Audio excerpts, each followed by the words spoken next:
We are at the home of Raalph Heiser on 210 State Road 15 in LaFountain, Indiana. I'm Ashley Lichtenbarger. The camerawoman is Megan Frick on behalf of the Wabash County Historical Museum. Present at the interview is Ralph's daughter, Tammy Mosier. And Ralph, what branch of the service were you in? Army. The Army? Mm-hmm. And what war did you participate in? Korean War is the only one that was in. What was the highest rank that you achieved? Tech sergeant. Okay. And where did you serve? I served in Korea. Okay. Were you drafted or did you enlist into the military? I was first drafted and then deferment for farming for my dad, and then after we got the farm and ground farmed and crops in, me and Jack Marks, a friend of mine I graduated with, we decided, well, we just go over and join. And they took us the next day. Oh, wow. Yeah. And where were you living at the time? At home. In LaFountain? LaFountain, yeah, rural. So why was there any particular reason why you decided to join? I thought it was the thing to do. I don't know. Just boy. We was young boys and didn't know what to do. We helped our dad's farm, and so we decided, well, we'll just go see if we can help our nation. Okay. Is there any particular reason why you chose the branch of the service that you did? Well, that's the first thing we was inducted into, but we didn't go at the time, so we just joined. Okay. Do you remember your first days of service in boot camp? Oh, yeah. Can you explain that to me a little bit? Well, the first thing they do is holler at you. And you have to stand at attention or get in line. You're always on the move doing something. Mm-hmm. You march to everything you did in the service. Everything you did. Of course, you get up, the first thing is reveille, and the first thing you're doing is exercise right out on the field. Mm-hmm. Then you march to mess hall, and ate, and whatever your duties was to do that day. Okay. Where were you in boot camp? Camp Chaffee, Arkansas. It was hot.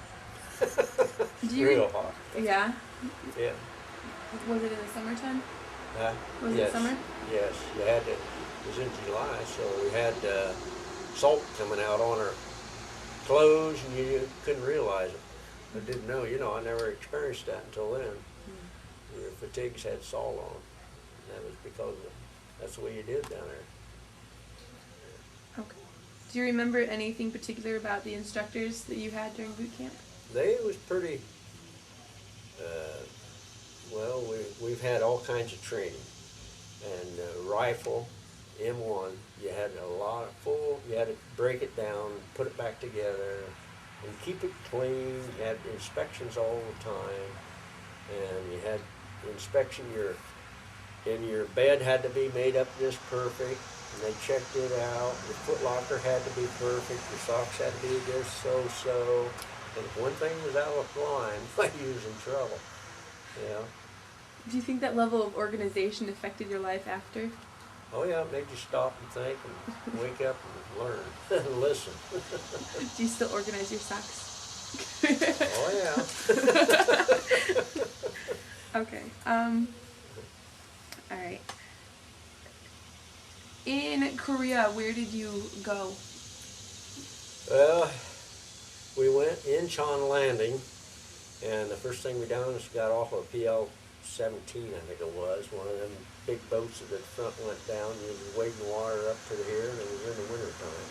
Hold your rifle up high and walked up the hill, and that's when we started the war, right there. Okay.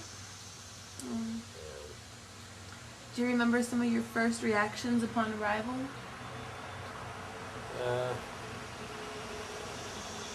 It was chaos in the city there. People running, and you didn't know, it was unorganized. And finally, you decided who you was with, your battalion, and you get organized. And then we finally went and got on a train. Our group went on a train, and we went on up and got off and went to the 60 Ordnance Group back through Echelon, and that's where we distributed the people to wherever they were supposed to go and what their job was. And that's where we started. And what was your job or your assignment? I studied in Camp Chaffee, Arkansas, Fire Direction Center. As we directed all the cannons and all the big artillery on the war, and that was our job. And in each group, we had maps, and you designated, you had where they was located, the charge of fire, the charge that you put in the bullets and everything, and the housers, and that's what my job was. And then they took me out of there, and I was forward observer. So then I directed fire from in the enemy, beyond the enemy lines, back to our fire direction center, so they knew what to do. So I worked both places, so I knew what was going on. So with a job like that, did you see combat? Right beyond the combat. I was beyond the infantry.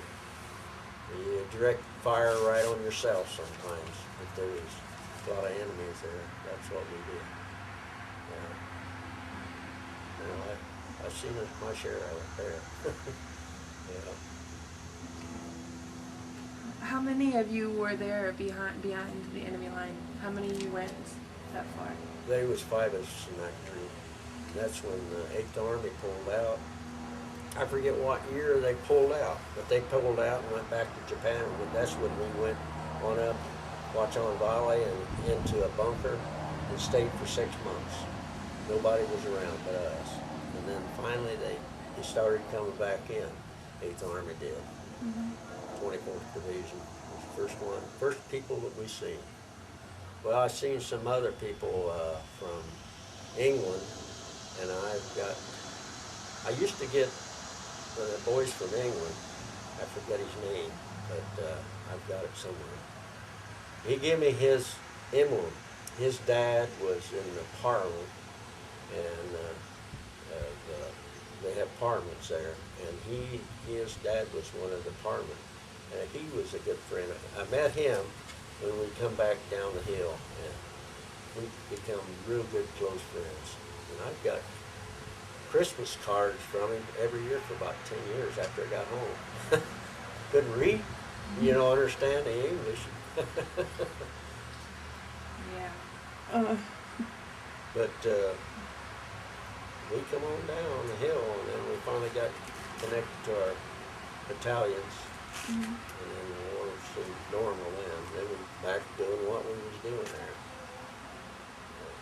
38th Parallel, that's where I spent most of my time there in the north of Watchung Valley and Bloody Ridge, and I went clear up into White Russia, what they call White Russia. Now I don't know what part that is. We was clear up into there, and then come back down. 6 months is a long time to be up there. Cover the country. Yeah.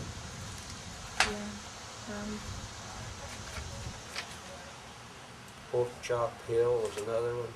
I was in. There's several of them. They named every one of them.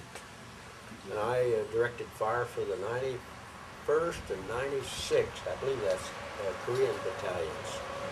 They had artillery battalions up there too, and I directed fire for them too. And the Navy had an 8-inch Heiser out in the sea out there, and I directed fire for them too.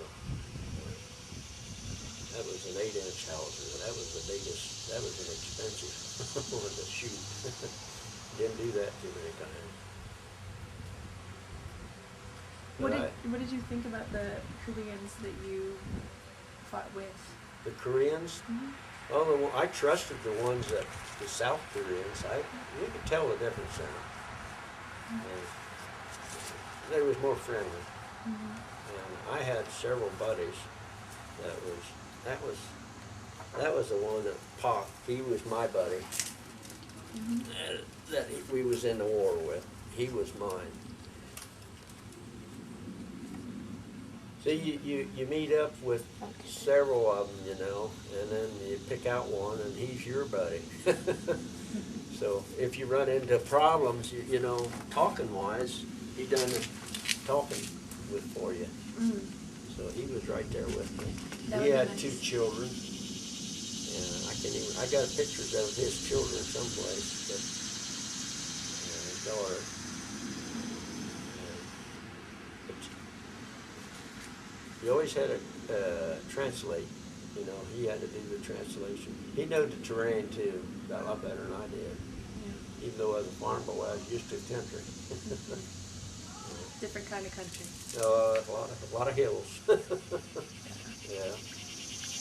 What are some of the most memorable experiences for you? Memorable. Well, I got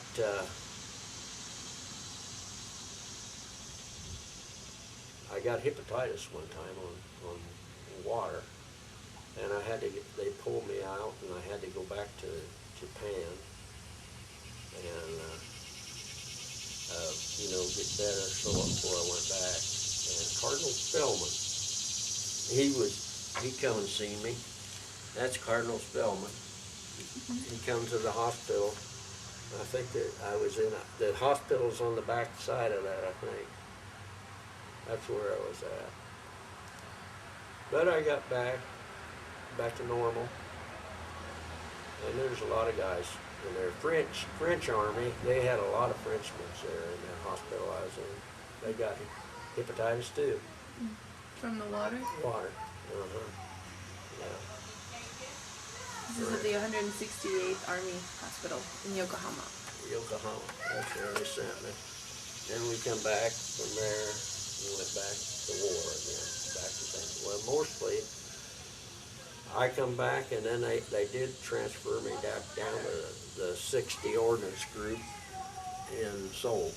And I stayed there quite a while, and then I transferred them home. And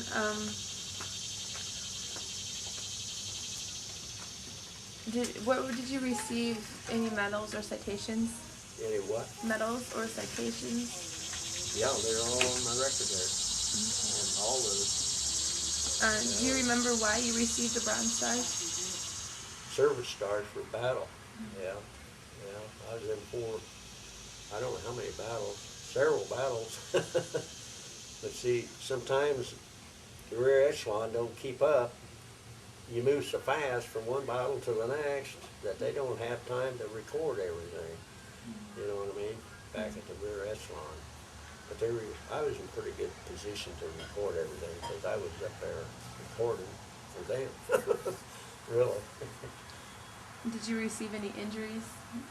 Like I told you, I got that one, and I got another one here, but I lived through it and never even thought anything about getting anything for it. Can you tell us again what those are? Well, we was working for the 91st Battalion at one time, and we was up there, and it was probably about 20 degrees, and it was in the winter time. And we all had I call them fart sacks, but it's a sleeping bag. That's what they call them now. And they got a zipper on the front. And we was up there resting and sleeping. And this dude came up over me, and I had my rifle. You always have your rifle inside of it. When you thrust it out like that, and the zipper goes open, and he was headed right at me. And that's first thing I done was put my hand up, and I got that. But then he was just a little young kid, just a young kid. In fact, in the war, there was a lot of young kids. Yeah, but that's one battle. Yeah. But you got several of those. We had mortar fire. It blew up our vehicles. One thing and another. Then I got a British touring car and a tank and a T-43-1. I drove up there too. I was an artillery, so I drove tanks and retriever. We came back out of the mountains in this British touring car and came back down to Seoul, which met the 24th Division. That's how we got down there. And they wanted to know why we was doing that. I said, well, that's the only thing we could find to drive. So that's why we drove it down. Yeah. Then I drove a lot of tanks up there. Artillery, we done about everything there was to be done. I got pictures of the tanks and stuff. I don't know if you're interested in them or not. I'm probably after all of that. Was That's- driving a tank much different than driving a tractor? Do what? Was driving a tank much different than About the driving same a tractor? thing, see, because I was a farm boy. Yeah, about the same thing, except they're tracks on tracks, and they'll climb and maneuver just about the same thing. Yeah, yeah. How did you stay in touch with your family while you were away? I wrote. Did you get letters. the opportunity? Huh? You got the opportunity to write? Yeah. Oh yeah. Our mail would catch up with us sometimes 6-7 weeks before we'd get a letter from home. Because you know, the mail distribution up there would stack up, what you might say, until you stop sometime, go to rear echelon where you can catch up with your mail. Then you'd have so much mail it would take you a month to read it all. Yeah. Yeah. I had 3 sisters in my family, and they all wrote me too. Everyone else wrote me. And Dad, Mom wrote me every day too. Yeah. I don't know. I probably got some of their letters, but I don't know. I didn't keep everything. Yeah. You can't keep everything. No. What type of foods were you able to eat while you were, while you were at on the our side, and then while you were on the enemy side? Oh, on our side, well, we ate regular, whatever they'd send us. We'd have fried chicken, we'd have pork, we'd have steak, very seldom, but once in a while, we'd get regular food that we eat here in the United States. Decent food. Yeah. It's better than K-ration. When you're on the line, that's all dry. K-ration's all dry stuff, you know. We ate a lot of that, C-ration. Okay. And as far as other supplies go, did you have plenty of supplies and things you needed? Oh, we had a lot of supplies, yeah. We used, well, when you infiltrate the enemy, you use their weapons. I had a Russian burp gun that it would fit about everything. When we take an ammo depth, why, it could use the American bullets in it, or we could use theirs, whichever ammo, you know, infiltrate while you don't know who's what, you know, so I got a gun that can shoot both. So, but I still have my M1 too. Yeah.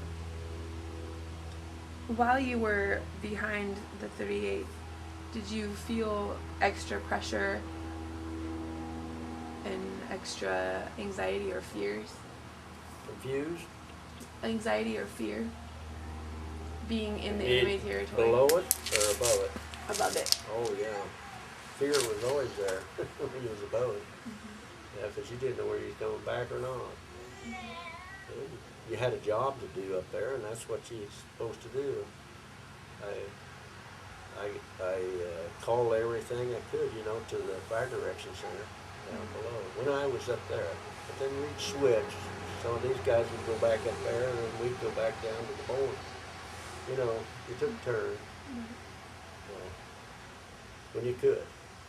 So was it a relief when you got to go back down? Oh yeah, you bet. The tension wasn't there. You didn't have the outlook, you know, or the fear of somebody was going to be jumping you all the time. So the fear was gone. Did you have anything that you had or did for good luck while you were away? Do what? Did you do anything or have anything for good luck? Oh, you mean possession?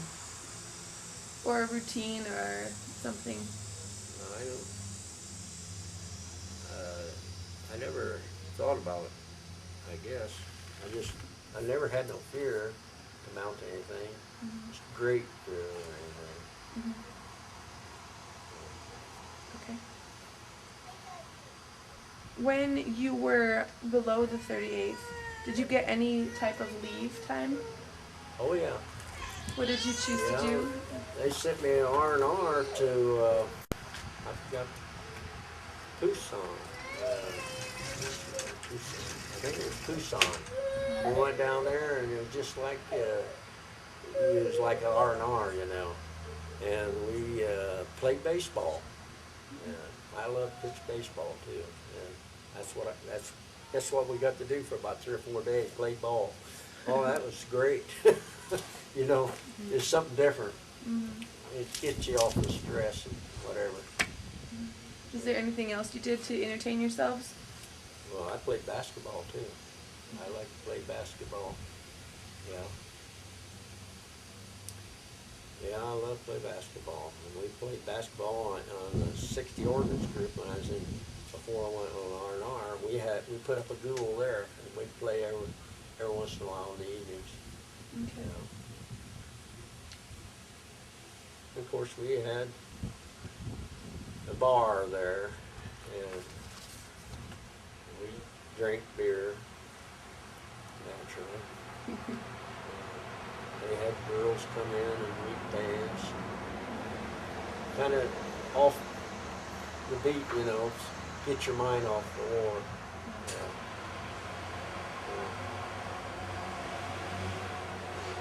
Yeah. It was something different. Rear echelon, though, that was forward. A lot different. Did you have any other type of entertainers come in? Oh, yeah. Elvis Presley was there one time.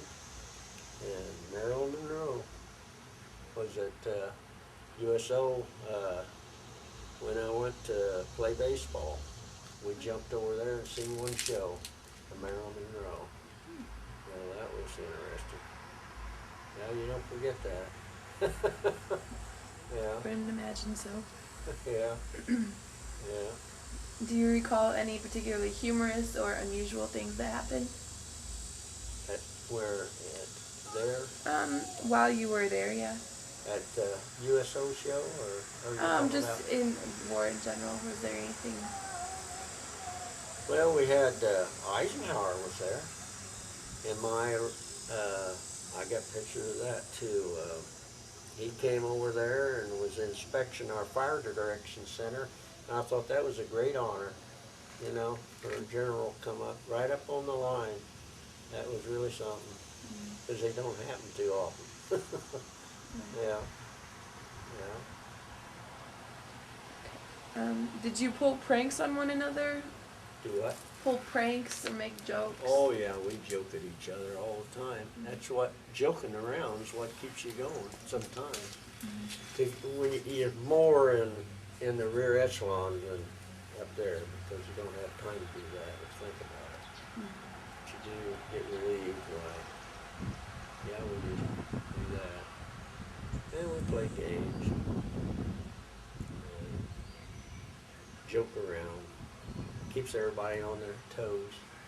Yeah. What did you think about your officers and your fellow soldiers? It was great. Yeah. You always listen to your non-coms, whoever's over you. You always listen to them, because that's where you made your step sometime, you know, in rank. And Major Swalsey, I was really impressed with him. He was the one we lived with for 6 months there. And tell 5 us of us. about him. What about him was? Oh, I was just impressed. He was very intelligent. He was an officer, and he was right there with us, you know. He was a great leader. And he was a nice man, you know. Okay. Did you keep any personal diary or journal? Oh, I just write things down, and some of my pictures I written on the back of those, you know, where we was at, whatever. That's about the biggest diary I got. And letters is the biggest problem. Okay. Because as far as keeping a diary myself, I didn't have a diary. No. To recall the day that your service ended. Ah, The day that your service ended. yeah, that was. Do you remember what it was like for you? Oh, right. Oh, that was great.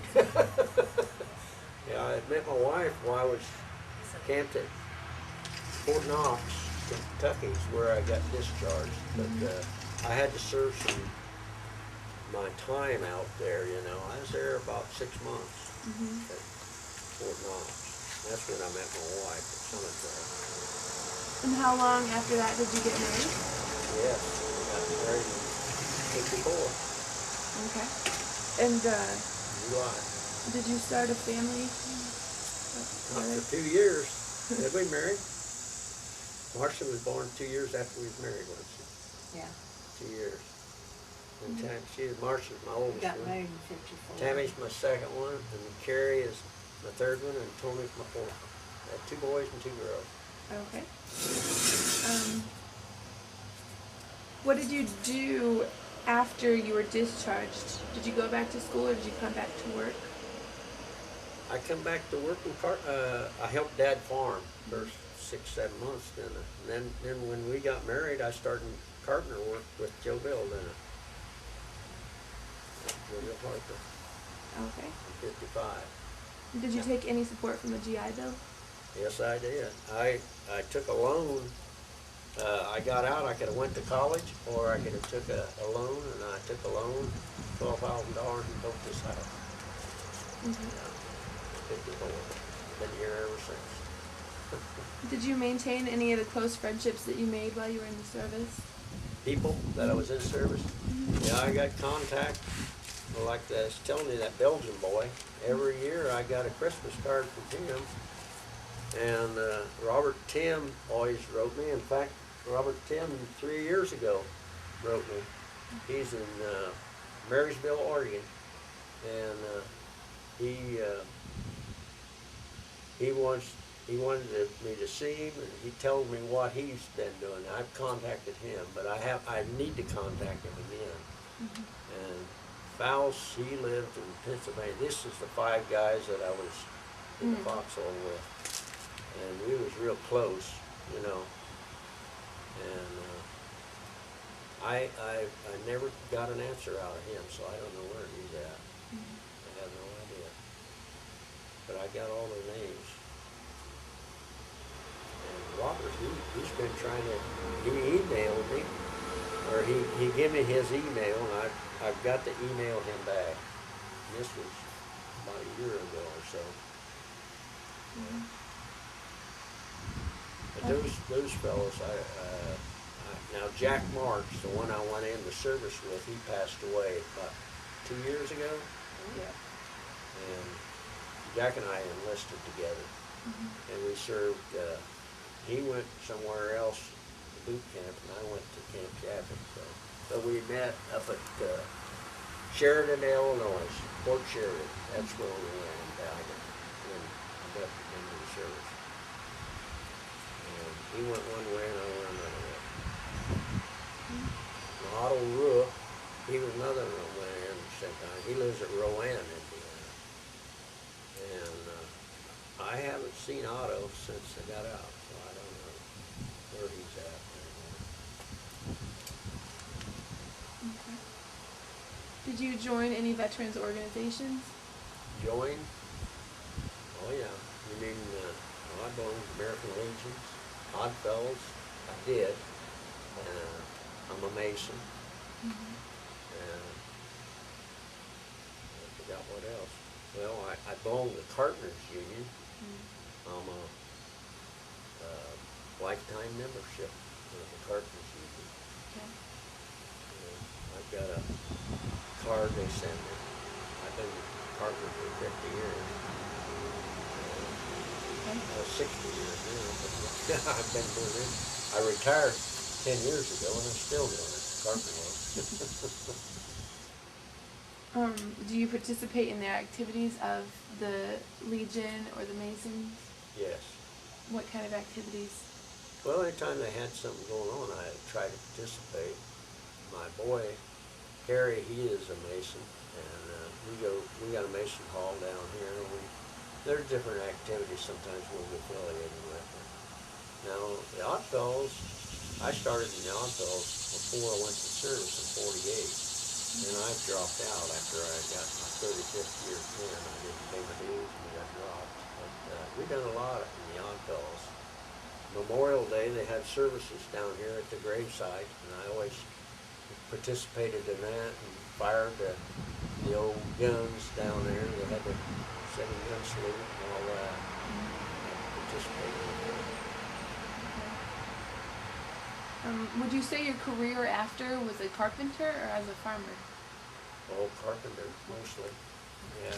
Wasn't enough farming for Dad to make both of us a living, so I just decided to go carpenter. Okay. Do you think that your military experiences influence the way that you feel and you think about war? Oh, definitely. In what ways? Well, the wars nowadays is fought a little bit different. They're more up to date, but I can feel for all the soldiers that's there fighting now. Yeah.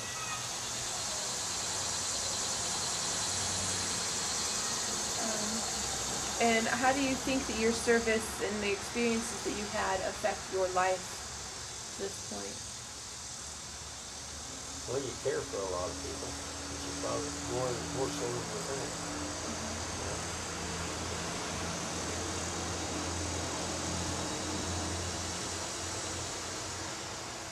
You mean military-wise or what? Just did aspects of your experience change things about you? Do you think that things would be different if you were not? Well, your past experience always, you try to use them, put them to use, you know, what you learn in service. If there's anything that you could do in life to follow up with it. Okay. Is there anything else that you'd like to say? Any more stories that you'd like to tell? Probably a lot of stories, but every battle is a different story. Yeah.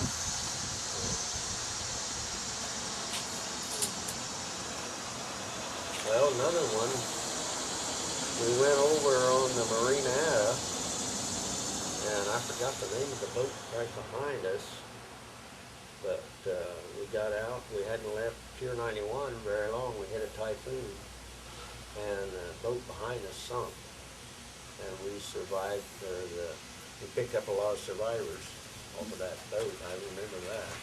We did. Yeah. I think there's 380 we picked up. I don't know how many troops was on that one. I went down. It was way down in there, and the water came over it. I can remember that. It sunk. Of course, we was hanging on for dear life, trying to save our own selves from getting washed off the deck. You know, what? I was up on deck, on the second deck. That was awful. Never forget that. Have you done any traveling outside of Indiana before you went to the Oh military? yeah, me and my wife went to Alaska, and we liked that. That was 2.5 years, or 2.5 months up there. Then we went to Nova Scotia, Newfoundland, and Labrador. We took our motorhome and went up there. I love that. We've been to Florida several times. We've been to Texas. We like to travel. Yeah. Had you traveled before you went to the service? Not really. Any farther than the State Fair in Indianapolis. All right. Okay, well, if there's no more stories that you wanted to tell right now, thank you very much for sharing with us. Okay. We really appreciate it. All right. Well, that's the rear echelon, 60 Ordnance Group, and I can't remember those fellows. I went. Schreier from Clinton, Who Ohio. would be willing to be interviewed? Ryder from Muncie, Indiana. Any veteran of a war who lives in 20th, Wabash, and or who 53, lived in Wabash? Rotate, And- Yeah, I thought I had that on top. Did someone go through these again? No, I don't think so. No.